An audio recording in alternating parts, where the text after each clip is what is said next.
En el invierno de 1299, un ejército mongol al mando de Kutluk Quaja avanzó hacia Delhi, el corazón palpitante del norte de la India.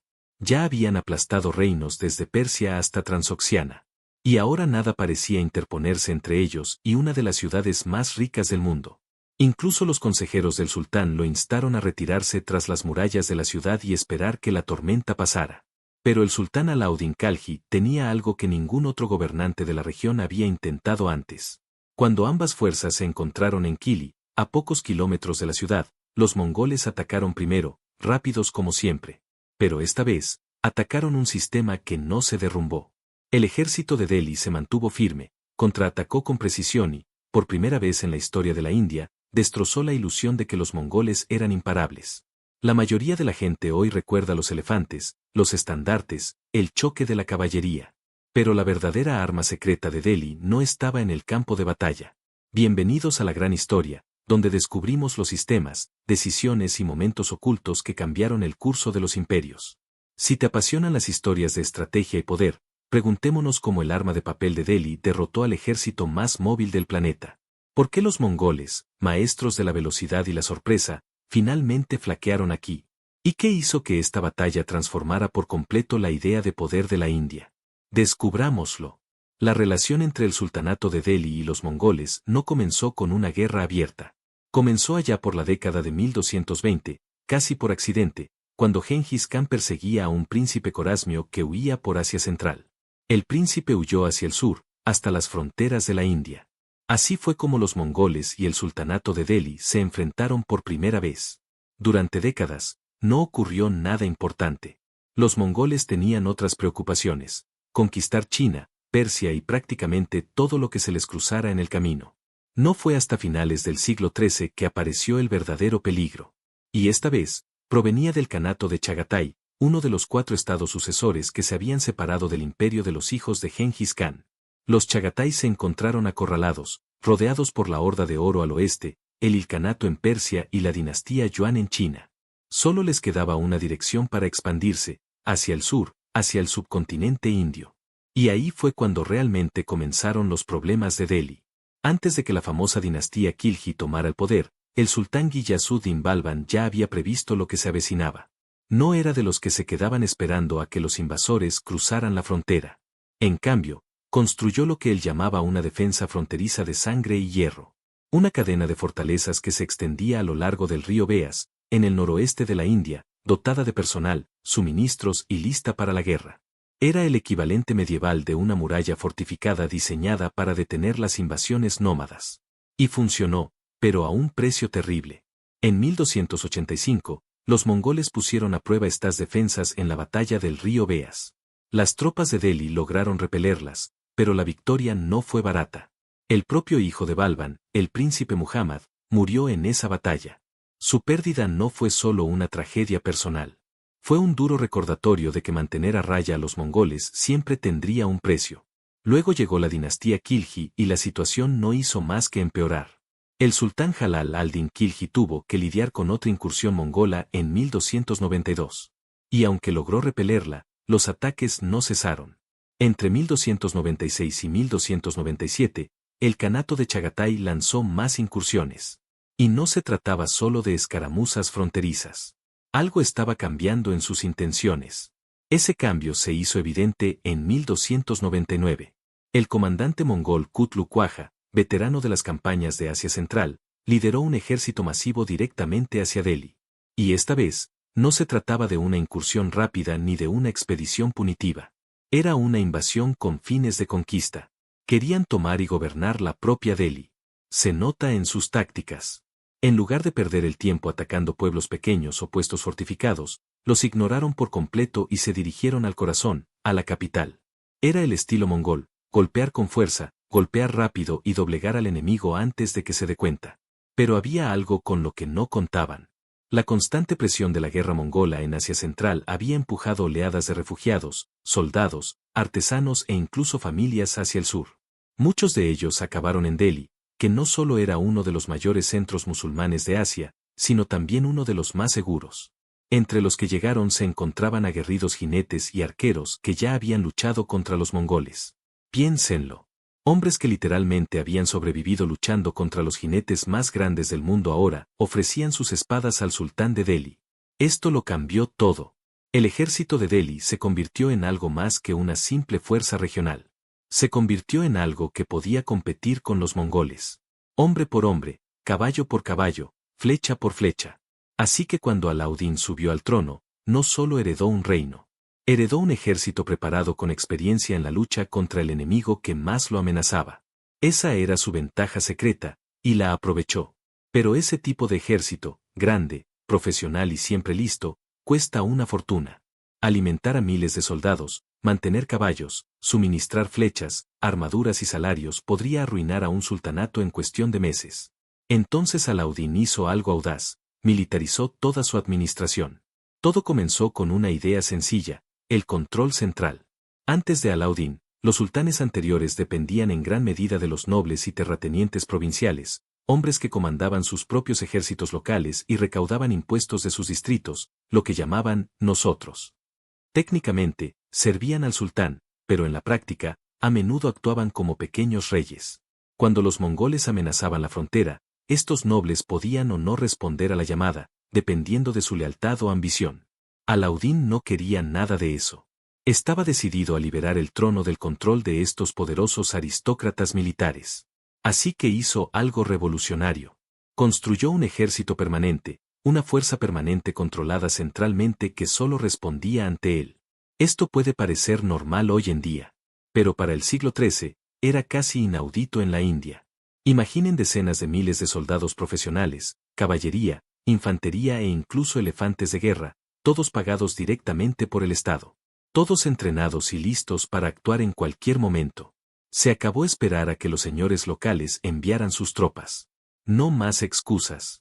Alauddin podía planificar campañas militares con confianza porque sabía exactamente cuánto costaría alimentar y abastecer a sus tropas mes tras mes, año tras año.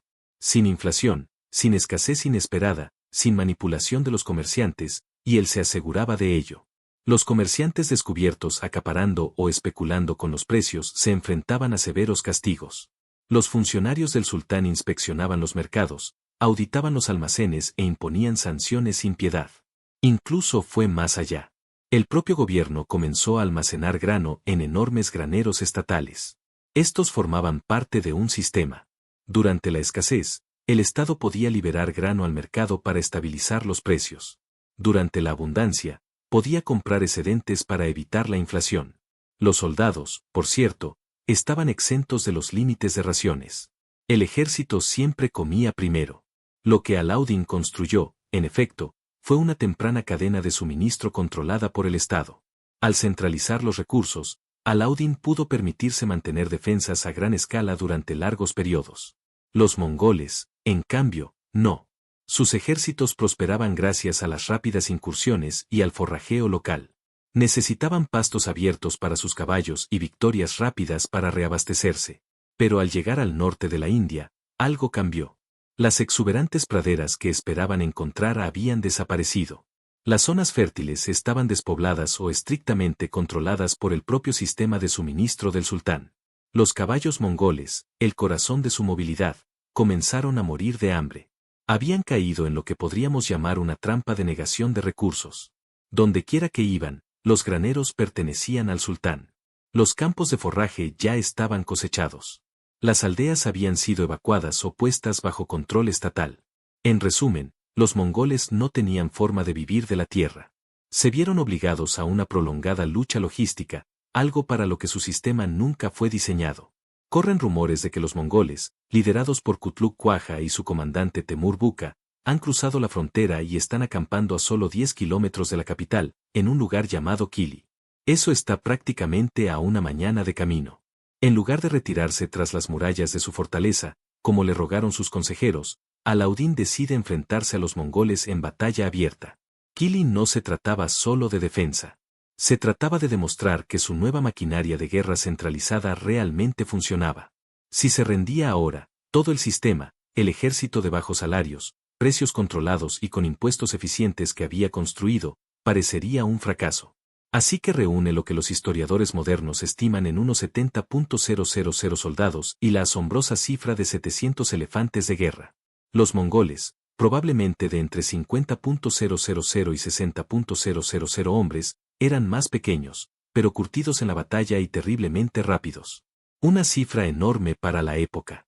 Fue un intento serio de poner a prueba la fuerza de Delhi. La forma en que Alauddin organizó su ejército fue lo que realmente lo distinguió. Dividió sus tropas en 5 divisiones disciplinadas, casi como una máquina con 5 partes coordinadas, cada una diseñada para una tarea específica. En el ala izquierda estaba Nusrat Khan. En el ala derecha se encontraba su Zafar Khan.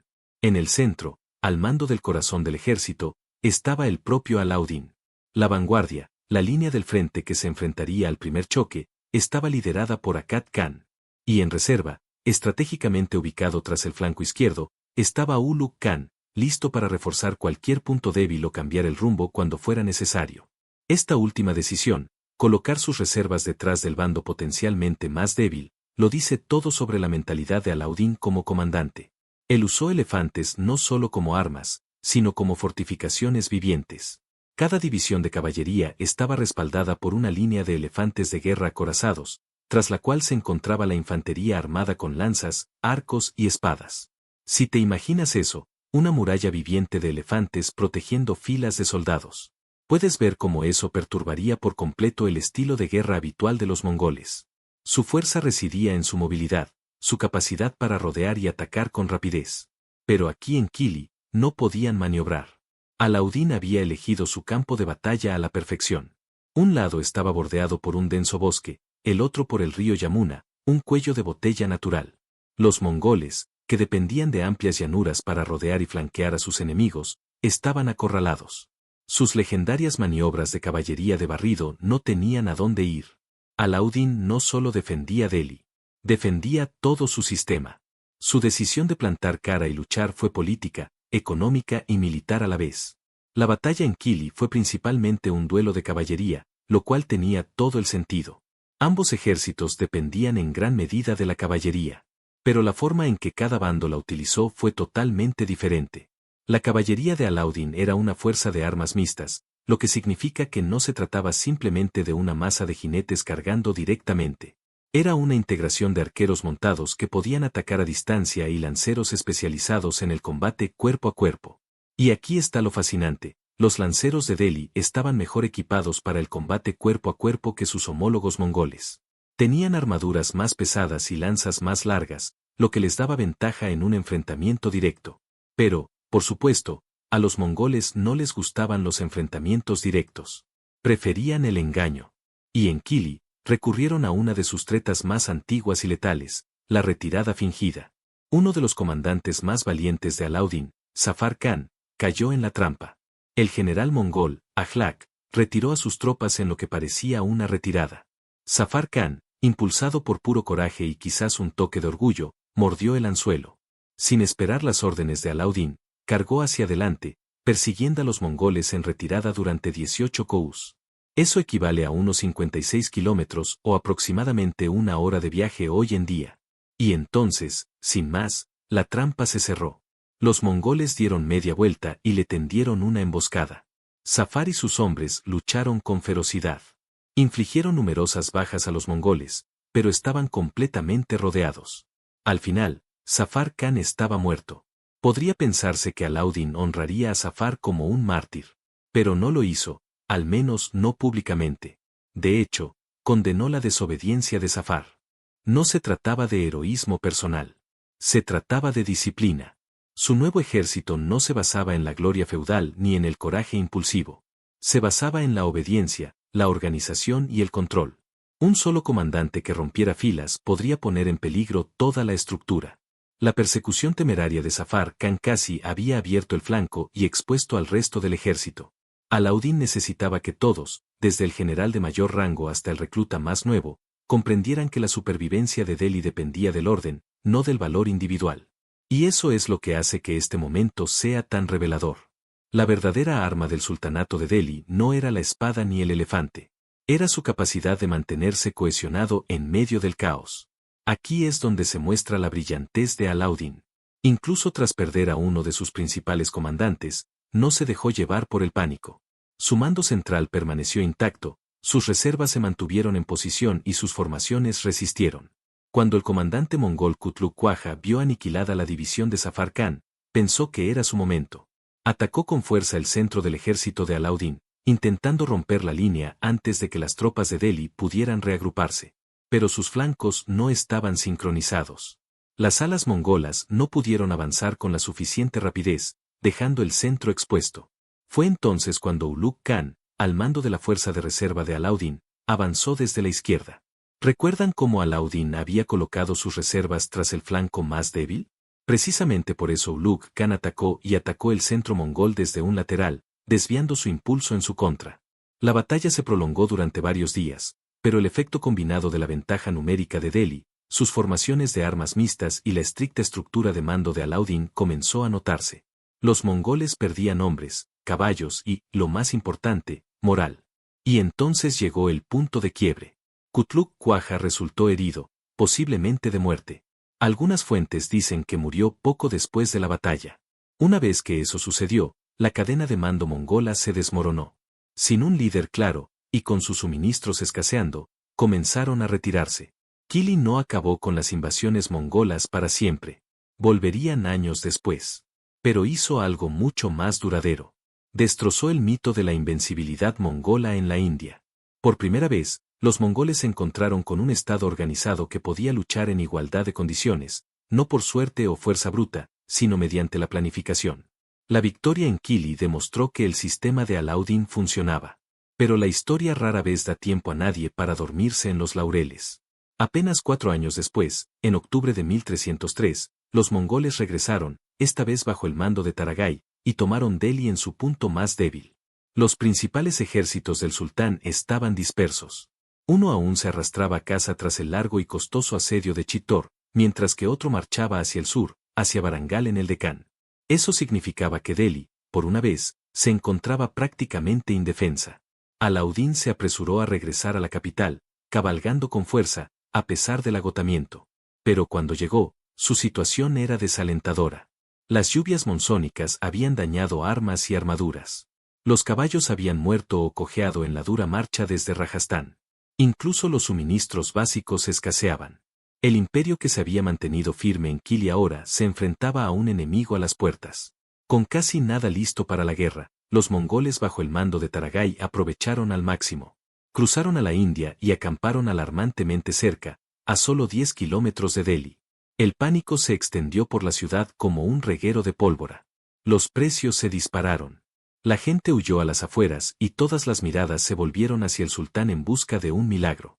Pero Alauddin no tenía un ejército listo para la batalla. Así que, en lugar de enfrentarse a los mongoles en campo abierto, tomó una decisión completamente diferente. Una que pondría a prueba la resistencia de su nuevo sistema hasta la médula. Incapaz de librar una batalla campal, Alauddin se retiró a un campamento fortificado en Siri, un nuevo fuerte que aún estaba en construcción. Pero la ubicación importaba más que la perfección. Siri se encontraba en una posición naturalmente defendible, protegida por 3 lados por el río Yamuna, un denso bosque y la propia ciudad vieja de Delhi. Sin embargo, el vulnerable lado norte estaba completamente expuesto. Para solucionarlo, los hombres de Alauddin cavaron un foso profundo y lo reforzaron apresuradamente con una empalizada de madera. Incluso arrancaron puertas y vigas de las casas de Delhi para construirlo. Esta muralla improvisada se convirtió en la primera línea de defensa contra la caballería mongola. Tras esa barrera, Alauddin situó sus fuerzas principales, soldados armados con lanzas y arcos, protegidos por una línea de 5 elefantes de guerra fuertemente blindados al frente. Estos elefantes no eran solo simbólicos. Eran literalmente muros móviles capaces de aplastar a la caballería y romper cargas. Los mongoles, que dependían de maniobras ultrarrápidas y combates a campo abierto, se encontraron repentinamente ante una carrera de obstáculos en lugar de una conquista fácil. Las fuerzas de Taragai rodearon Delhi durante más de 2 meses. Saquearon las afueras, quemaron aldeas e intentaron provocar a Alauddin para que saliera a luchar. Pero él se negó. Permaneció dentro de Siri, sereno y calculador, dejando que el tiempo se convirtiera en su arma. La cuestión es la siguiente. Los mongoles Chagatai no eran especialistas en asedio. No contaban con máquinas de asedio como catapultas o arietes, ni con los ingenieros necesarios para operarlas. Pero Alauddin ya había despojado a los alrededores de comida, forraje y suministros en campañas anteriores. No había nada para que los mongoles vivieran. Así que, con el paso de las semanas, sus caballos empezaron a morir de hambre. Sus tropas se debilitaron. La enfermedad y el agotamiento se hicieron presentes. Al cabo de 2 meses, simplemente no pudieron mantener el asedio. El mismo ejército mongol que una vez había aplastado reinos por toda Asia se vio obligado a retirarse. No porque fueran derrotados en batalla, sino porque no pudieron sobrevivir al sistema que Alauddin había construido. Tras el asedio, Alauddin hizo balance. Sí, Delhi había sobrevivido, pero a duras penas. Comprendió que confiar en defensas improvisadas, por ingeniosas que fueran, era demasiado arriesgado. Así que redobló sus esfuerzos por fortificar el imperio. El fuerte Siri se completó y reforzó, convirtiéndose en una fortaleza defensiva permanente. Alauddin también creó un ejército fronterizo dedicado, una fuerza a tiempo completo asignada exclusivamente a proteger las fronteras noroccidentales de las incursiones mongolas. Un nuevo gobernador se encargó de este sistema de defensa, garantizando que las futuras invasiones fueran repelidas mucho antes de que llegaran a las puertas de Delhi. Los mongoles nunca más estuvieron cerca de conquistar el norte de la India. Gracias por quedarte hasta el final, amigo. Si disfrutaste de este análisis profundo de cómo Delhi superó a los mongoles,